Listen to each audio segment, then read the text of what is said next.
Tinan mo ang klaseng utak meron to. Abogado yan ha. Paano niya nasasabi yung ganun? Kung tutuusin, kayong mga Duterte ang ayaw nyong mawala sa kapangyarihan. Yun ang totoo. Ayan na, napapraning na naman ang vlogger ninyo. Paano mo nasasabi na ayaw nila bumaba sa kapangyarihan?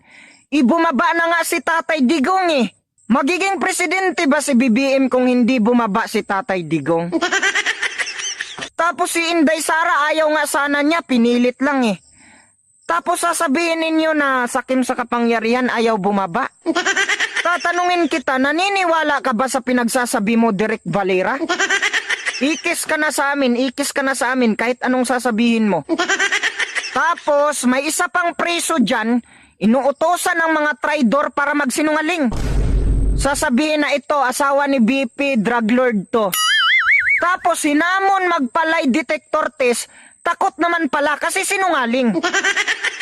Kaya nga pumalag na si BP kasi lahat kayo mga sinungaling.